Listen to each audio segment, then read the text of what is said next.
नमस्कार दोस्तों, मैं अर्जुन एक बार फिर से आप सभी का अपने परिवार मैथ्स परिवर्तन में स्वागत करता हूं।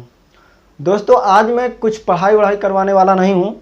आज मैं फिर से अपने मुद्दे पर बात करूंगा।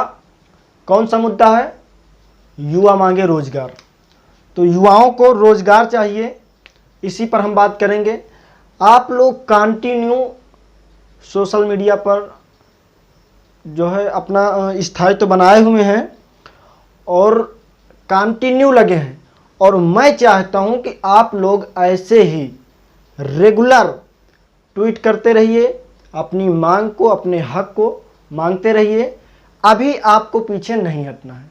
तो दोस्तों, मैं आज का वीडियो सिर्फ इसलिए बना रहा हूं कि मैंने देखा है कि देखिए, अभी हमारी जो वर्तमान सरकार है ये कुछ बोल नहीं रही है, और हमारी ये जो मीडिया है ये भी कुछ नहीं बोल रही है।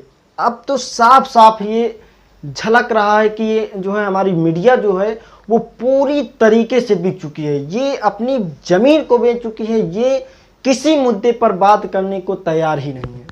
तो दोस्तों, मैं आज सिर्फ आपको ये बताना चाहता हूँ कि आपने जो ये मुहिम चलाई है, हम सभी ने जो मुहिम चलाई है, ये हमारी सफल होती प्रतीत हो रही है, लेकिन इसको आपको 100% सफल बनाना है।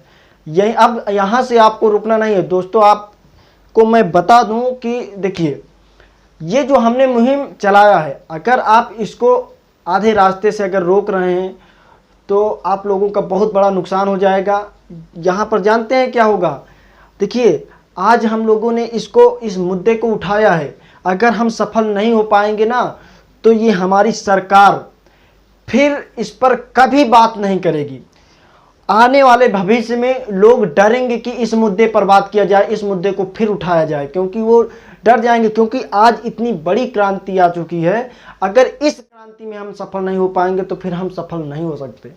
इसलिए आप लोग जब तक 100% ये सफल ना हो जाएं, तब तक आपको ये क्रांति, ये लड़ाई जारी रखना है।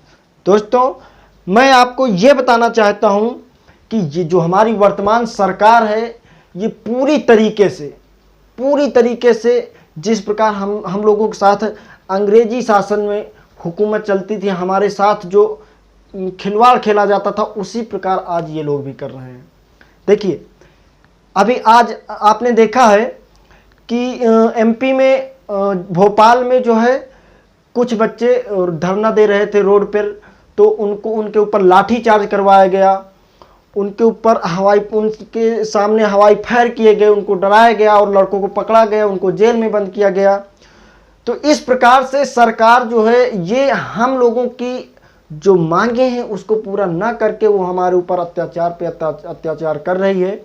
इसलिए मैं आप लोगों से फिर से रिक्वेस्ट करता हूं कि आप लोग इस मुहिम को जारी रखना जब तक कि सफलता हमको न प्राप्त हो जाए। देखिए, जो हमारी सरकार है, वर्तमान सरकार, ये हम लोगों पर किस प्रकार से अत्याचार कर रही, किस प्रकार से ये ब्रिटिश हुकूमत चला रही है। देखिए, आपने पढ़ा होगा स्थायी बंदोबस्त ये कब आया था? ये 1773 में आया था। इसको हमारे जो है ये लॉर्ड कॉर्नवालिस जी लेके आए थे। इसमें क्या हुआ था? इसमें यह हुआ था कि जो निम्न वर्ग के लोग हैं, जो गरीब वर्ग के लोग हैं, इन लोगों से, कहने का मतलब अगर हम कहें तो यहाँ पर पूंजीवाद हुआ था। यहाँ पर पूंजीवाद ना कह के आप ये कह सकते हैं कि जो है जमींदारी जो है प्रथा आ गई थी। गरीब लोगों से उनकी जमीनें लेकर बड़े लोगों को बांटा गया था। फिर वहाँ पर क्या हुआ कि जो है वहाँ पर जिसके पास ज़्यादा ज़मीन रहती थी वो जमींदार बनता था और गरीब लोगों पर अत्याचार करता था, वो कर वसूलता था। उसी प्रकार आज क्या किया जा रहा है? आज जो है सभी सेक्टर को प्राइवेट किया जा रहा है, प्राइवेट, और हमारे रोजगार को छीना जा रहा है। अब हमारी रोजगार को छीन रहे हैं, प्राइवेट कर रहे हैं। जब प्राइवेट कर दिया जाएगा तो वो ठेके पर चलने लगेगा। जो व्यक्ति ठेका लेगा वो कोई छोटा व्यक्ति तो लेगा नहीं, उसको बड़ा ही व्यक्ति लेगा। जब बड़े लोग ठेका लेने लगेंगे तो क्या करेंगे? हम लोगों को अपने चंगुल में फंसा कर रखेंगे। जब चाहेंगे आपको नौकरी देंगे, जब चाहेंगे आपको नौकरी से निकाल देंगे, और बहुत ज़्यादा आपका पेमेंट भी नहीं होगा, बस सिर्फ आप अपना पेट पाल सकते हैं, उसके सिवाय आप कुछ नहीं कर पाएंगे। तो इसलिए मैं चाहता हूं कि आप लोग ये क्रांति, ये लड़ाई आप तब तक लड़िए जब तक आपकी ये मांग होनी चाहिए कि प्राइवेट नहीं होना चाहिए। प्राइवेटाइजेशन जो कर रहे हैं ये नहीं होना चाहिए, इसको आप लोग रोकिए, इसके खिलाफ आप लोग चलिए, ठीक है। और ये आंदोलन तब तक चलाइए जब तक रेलवे का, यूपी SSC का जितने भी वैकेंसी हैं इनका सबका एक निश्चित एक जो है शेड्यूल ना बना दिया जाए, एक ढांचा ना बना दिया जाए जब तक, तब तक आपको ये क्रांति, ये लड़ाई लड़नी है, ये क्रांति बनाए रखनी है। देखिए क्या होता है, SSC का तो शेड्यूल दे दिया गया कि इस डेट में जो है रिजल्ट आएगा, है ना, लेकिन और अन्य सभी का नहीं आया। तो क्या है, देखिए SSC जो हमने जो है चलाया है SSC चेयरमैन के खिलाफ, वो लोग क्या किए हैं कि अब जो है अपना शेड्यूल दे दिए, लेकिन अभी हाल ही में तो है नहीं, 1 महीने 2 महीने बाद का है। तो वो लोगों, उन लोगों ने सिर्फ अभी अपना ढांचा दिया, शेड्यूल दिया है, अभी किसी का रिजल्ट नहीं आया, ना तो ये कहा गया है कि नहीं इस डेट में उनकी जो है एग्ज़ाम करवाई जाएगी। तो मैं चाहता हूं कि जब तक पूरा 1 साल का शेड्यूल ना बना दिया जाए तब तक आपको बैठना नहीं है। इसके लिए ये होना चाहिए कि प्रतिवर्ष एक सुनिश्चित टाइम होना चाहिए कि इस समय जो है एग्ज़ाम हो, इस समय जो है ऑनलाइन करवाया जाए, इसके लिए जो है एक निश्चित शेड्यूल होना चाहिए।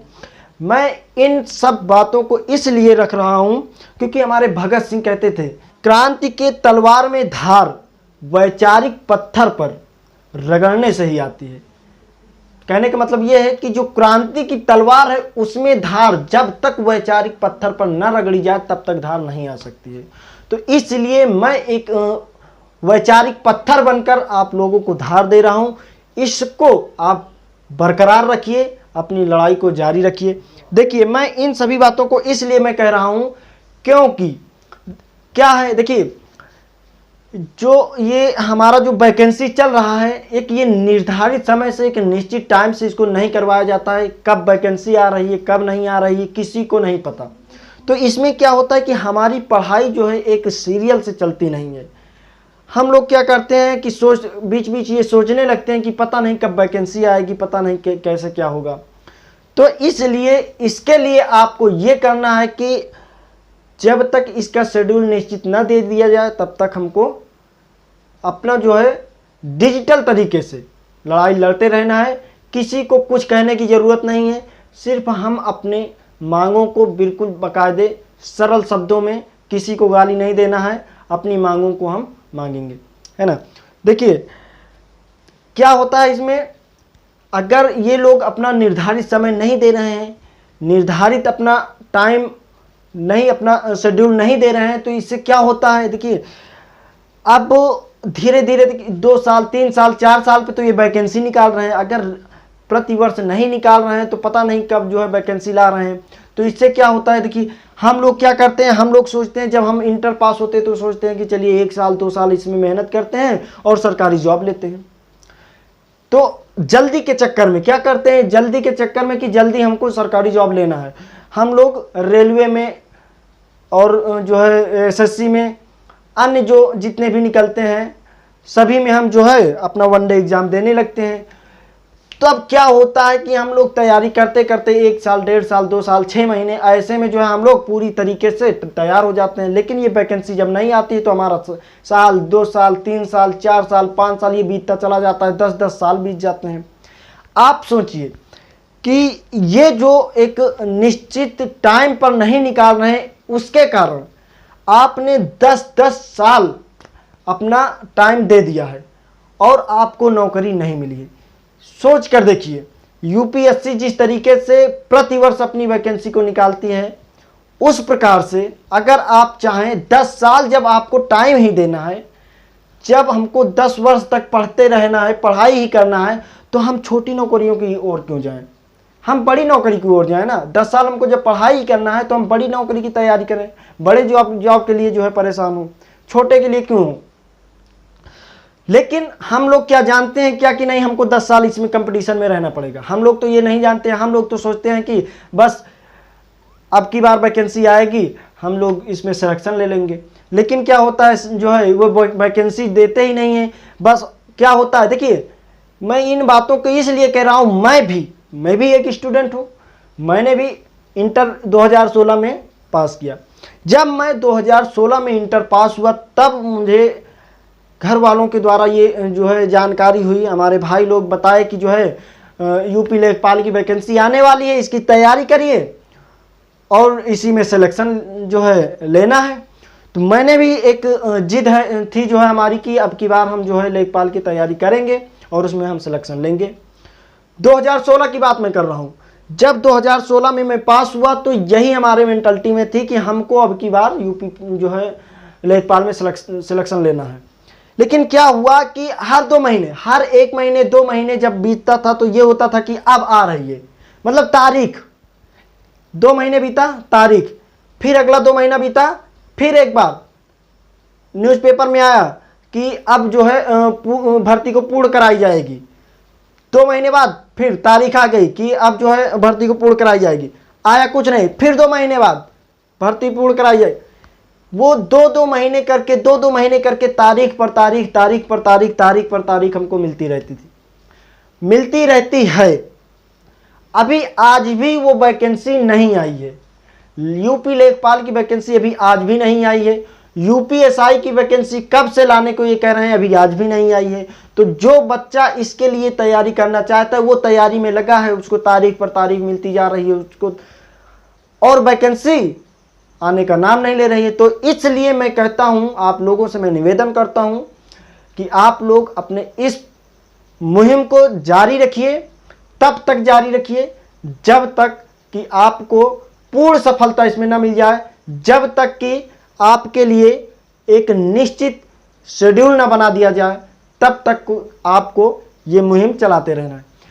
देखिए, और आपको मैं एक बात और मैं बताना चाहता हूं कि ये जो हमारी वर्तमान सरकार है ये समझती है कि स्टूडेंट क्या कर लेंगे हमारा, इन स्टूडेंट से हमारा क्या हो जाएगा। वो अभी भी सोच रही है कि इनके 10 करोड़ से मेरा कुछ होने वाला नहीं है। तो मैं उनको और आपको भी उनको ये बताना है कि ये 10 करोड़ जो बेरोजगार युवा हैं, ये 10 करोड़ अपने आप में नहीं है, ये अपने आप में 50 करोड़ हैं। तो दोस्तों, ये जो हमारी वर्तमान सरकार ये समझती है कि ये सिर्फ सोशल मीडिया को जो है जो हाइक करवाए जा रहे हैं, तो ये समझ रहे हैं कि ये एक निचले स्तर पर नहीं जा पा रहे हैं।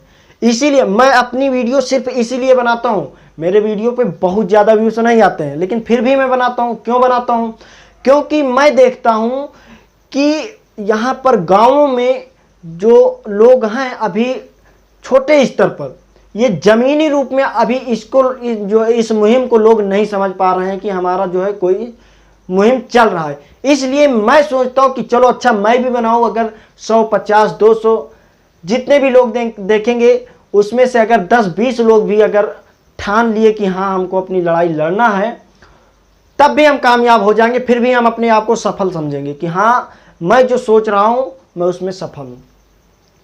इसलिए मैं आप लोगों से ये निवेदन करता हूँ कि ये जिस प्रकार से सोशल मीडिया पर फैला हुआ है कि 5 तारीख को 5 बजे 5 मिनट तक आपको ताली और थाली बजाना है। हमारे माननीय नरेंद्र मोदी जी ने कोरोना के लिए इस पद्धति को लाया, तो मैं उन्हीं के भाषा में हम लोग भी उनको ये बताना चाहेंगे कि ये जो हमारी जो बेरोजगारी है, इसको जो है ज़मीनी रूप में और उनको भी बताना है कि कितने युवा बेरोजगार हैं, और हम लोग अपनी ताकत को दिखाएंगे कि हम लोग क्या हैं और हम लोग क्या कर सकते हैं। तो मैं निवेदन करता हूं, आप लोगों से विनम्र निवेदन करता हूं कि आप लोग 5 तारीख को 5 बजे 5 मिनट तक आपको ताली और थाली बजाना है। इससे क्या होगा कि हमारे गांव स्तर पर सभी लोग समझ पाएंगे कि हाँ ये जो बेरोजगार युवा हैं ये लोग अपने हक की लड़ाई लड़ रहे हैं। क्योंकि अभी क्या है, अभी किसी को पता नहीं है, अभी जो है ज़मीनी स्तर पर किसी को पता नहीं है कि जो है इतना बड़ा हंगामा हो चुका है, इतना बड़ा हंगामा हो रहा है। तो उसको उजागर करने के लिए, जन जन में पहुंचाने के लिए हम लोग 5 तारीख को 5 बजे 5 मिनट तक ताली थाली बजाएंगे।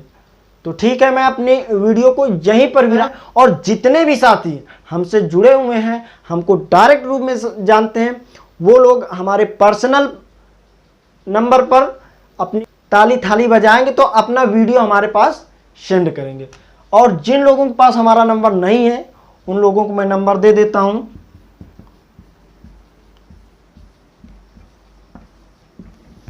ये हमारा व्हाट्सएप नंबर है, इस पर आप लोग ये जो हमारा मुहिम है 5 बजे 5 मिनट तक 5 तारीख को ताली थाली का, इसका वीडियो आप लोग हमारे पास सेंड करिएगा। तो चलिए दोस्तों, फिर मिलता हूं मैं किसी नेक्स्ट वीडियो में, तब तक के लिए जय हिंद, वंदे मातरम।